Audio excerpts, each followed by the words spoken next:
chers frères et sœurs, nous vous saluons dans le nom de Jésus. C'est encore une opportunité pour nous de vous enseigner la parole de Dieu.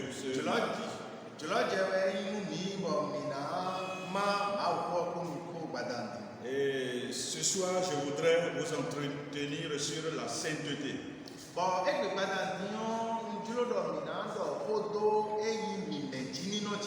La sainteté, dans le cadre religieux, désigne une personne qui recherche la perfection morale aux yeux de Dieu.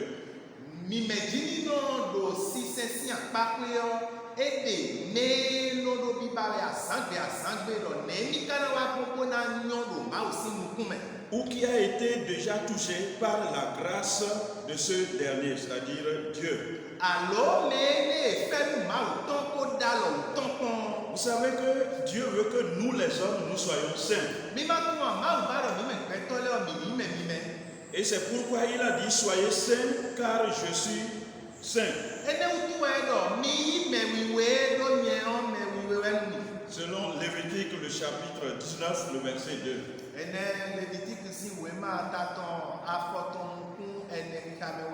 Ce verset de Lévitique nous permet de savoir pourquoi la sainteté est exigée aux chrétiens.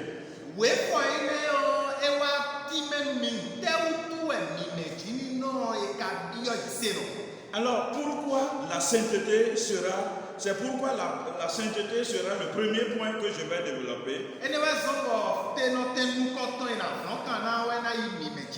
Et terminer par un autre point qui est comment vivre la sainteté. Pourquoi la sainteté? Et comment vivre la sainteté?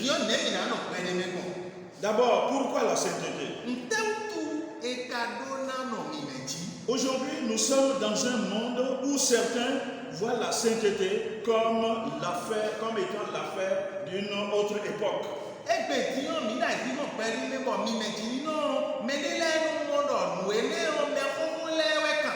C'est comme si l'évolution fait que il y a certaines choses de la Bible qu'il faut enlever.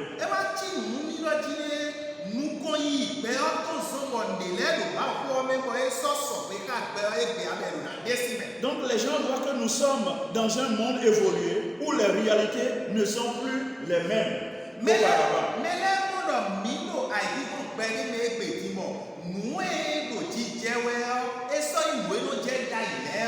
Il y en a même qui disent que si c'est aujourd'hui on devait écrire la Bible, il y a certaines choses qu'on voit dans cette Bible-là qui ne devraient plus être écrites.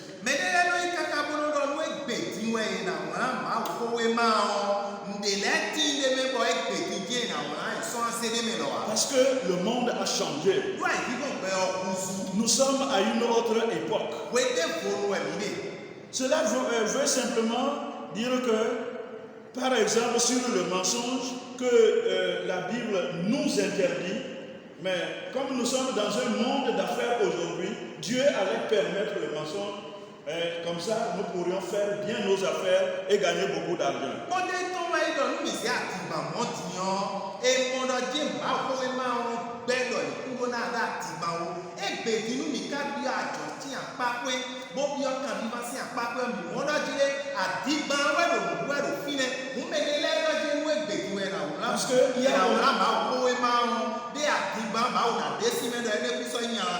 Parce qu'il y a aujourd'hui des gens qui affirment qu'on ne peut plus interdire le mensonge. Ils vont vous dire qu'au moment où on écrivait la Bible, par exemple, le téléphone n'existait pas. Aujourd'hui, le téléphone est là. Et vous savez que les gens utilisent le téléphone pour mentir. Puisque celui avec qui il parle ne les voit pas. Ils peuvent dire, bon, je ne suis pas à la maison, alors qu'ils sont à la maison. Ou bien ils vont dire, bon, je suis en train de venir, alors que la personne n'est même pas encore allée dans ses toilettes.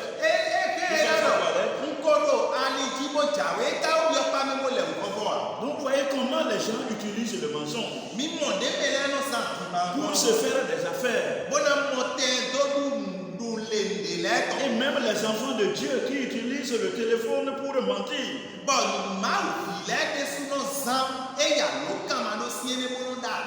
Alors, du fait qu'on ment facilement,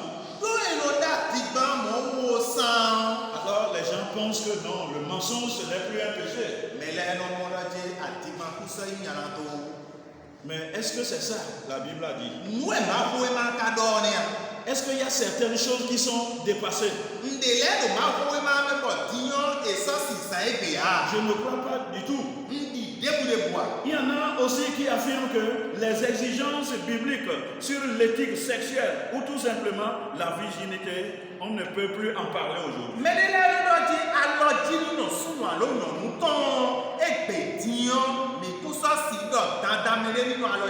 La virginité avant le mariage, non. Non, ce n'est plus de notre temps. On ne peut pas l'exiger aujourd'hui. Parce que le monde a évolué. Et les contraintes d'aujourd'hui ne peuvent pas permettre de rester vierge jusqu'au mariage.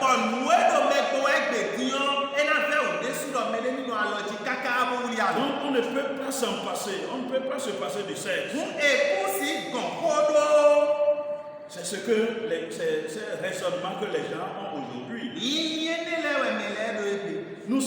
Je ne crois pas que dans les anciens temps, les hommes et les femmes n'étaient pas tentés par le sexe. Ils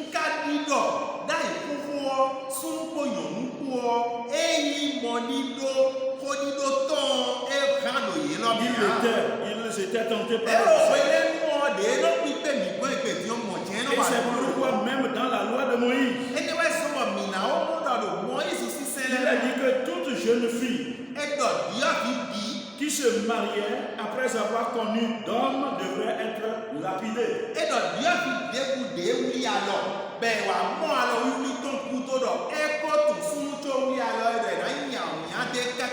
Cela se trouve dans Deutéronome, le chapitre 22, le verset 13 au verset 21.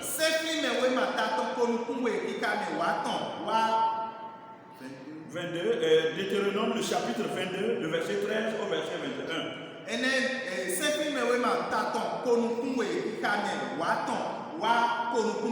Cela veut dire simplement que il y avait aussi les péchés sexuels. L'homme était tenté.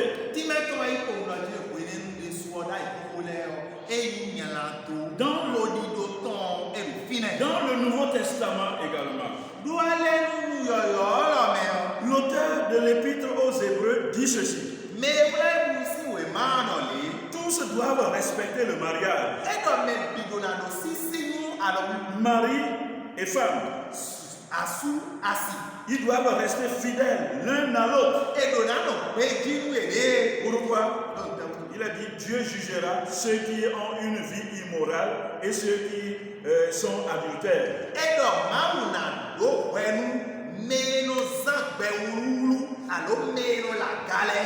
Cela se trouve dans Hébreux, le chapitre 13, le verset 4. La sainteté que Dieu nous demande, que Dieu demande aux chrétiens, elle est un fait existentiel.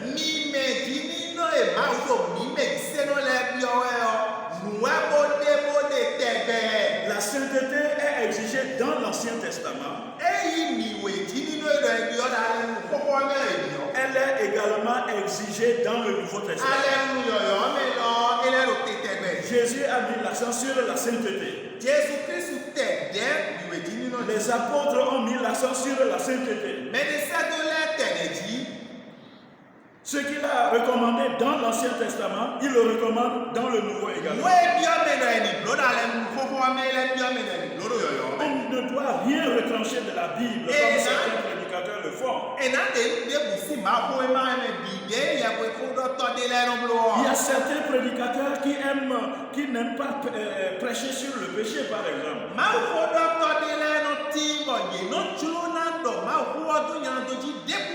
Ils n'aiment pas condamner ce que Dieu condamne. Mais ils aiment prêcher la grâce. Notre Dieu est un Dieu de grâce. Nous sommes au temps de la grâce. Donc ils ne sont pas exigeants sur le péché. Mais ils prêchent sur la grâce. C'est comme s'ils retranchaient une partie de la Bible. Et ils laissaient l'autre de côté. Là, c'est comme si on a fermé la bouche sur certaines choses, on ne prêche pas.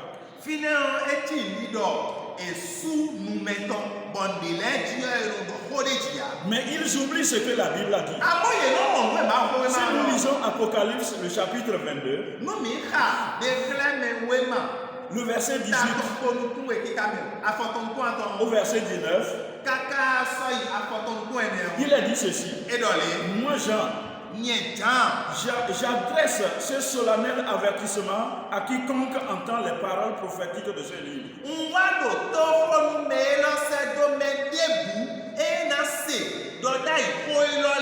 Si quelqu'un y ajoute quelque chose,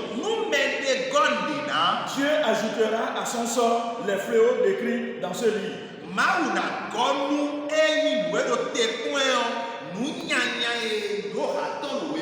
Et si quelqu'un enlève quelque chose des paroles prophétiques de ce livre,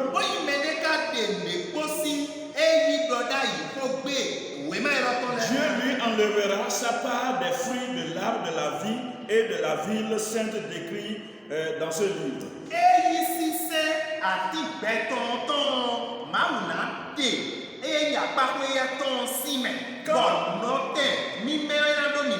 Quand nous refusons de prêcher sur certaines choses dans nos églises, parce que nous avons peur de blesser les gens, nous avons peur qu'ils quittent notre assemblée. C'est comme si nous sommes en train de retrancher certaines vérités de la Bible. Et nous ne voulons pas que les gens entendent ces vérités-là.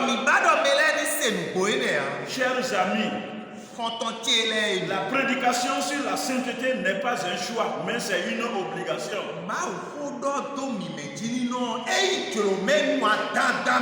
Dieu a dit soyez saints. Car je suis saint. Nous devons prêcher à nos chrétiens, à nos membres la sainteté.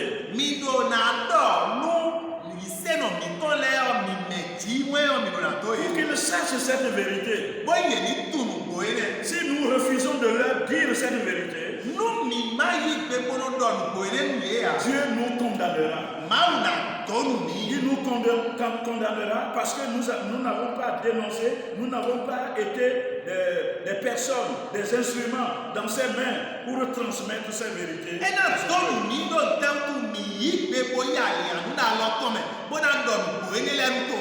Mais de l'autre côté, nous voyons aussi l'attitude de certains chrétiens. Qu'est-ce qu'ils font? Ils vont d'église en église. Pourquoi ils vont d'église en église? Ils cherchent là où ils peuvent être libres. Là où on ferme les yeux sur le péché, le comportement des hommes. Si bien qu'aujourd'hui, quand vous allez dans certaines églises, vous ne pouvez pas faire la différence entre ce que vous voyez dans le monde et ce que vous avez vu dans ces églises.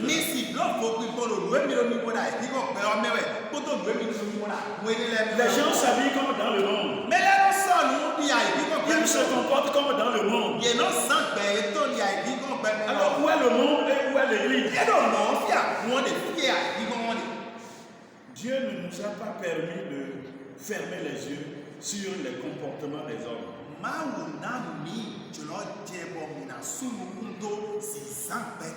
C'est vrai, nous ne sommes pas Dieu. Nous ne sommes pas des saints. Mais si nous acceptons d'être serviteurs de Dieu, nous devons transmettre la vérité de Dieu. C'est notre devoir. Ces églises et ces chrétiens qui vont d'église en église, parce qu'ils cherchent là où on ne condamne pas, ils cherchent là où il n'y a pas de discipline. Et c'est bon, cette église c'est bon, c'est bon, c'est bon. Mais est-ce que ce qui est bon pour toi là, c'est bon pour Dieu? La Bible dit dans Hébreux 12, 14. Recherchez la paix avec tous. Et la sanctification sans laquelle personne ne verra le Seigneur. On doit vivre dans la sainteté. Mais comment vivre dans la sainteté? Premièrement, chercher et aimer Dieu plus que le monde. Parce que la Bible dit, n'aimez pas le monde, ni ce qui est dans le monde. Si quelqu'un aime le monde, l'amour du Père n'est pas en lui. Ensuite, nous devons condamner le péché au lieu de le justifier. Il y a des gens qui disent non, c'est parce que nous sommes dans un monde qui nous exige ça, c'est pourquoi. La Bible dit ceci: et n'ayez rien de commun avec les œuvres stériles des ténèbres, mais plutôt dénoncez les dons.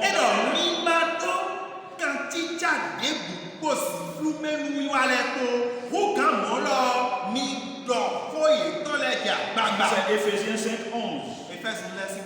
Cherchez à être la lumière du monde. Amener le monde à quitter les ténèbres pour Dieu. La Bible dit dans Matthieu 5, 14 et 16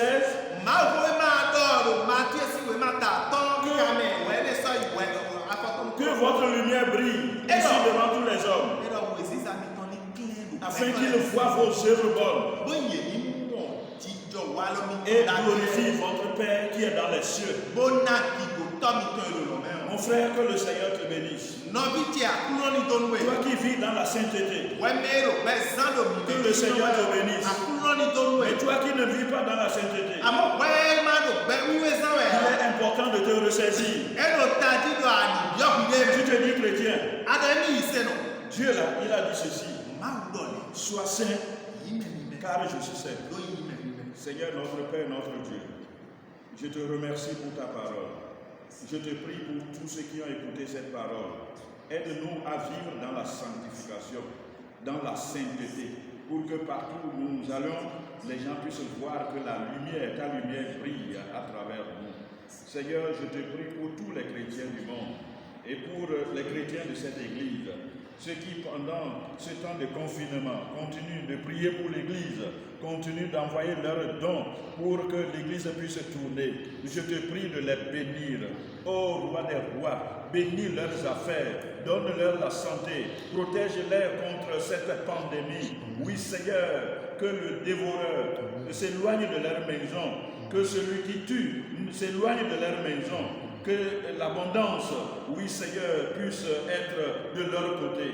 Que ton nom soit béni. Au nom de Jésus, nous avons prié. Amen. Amen. Merci, Seigneur.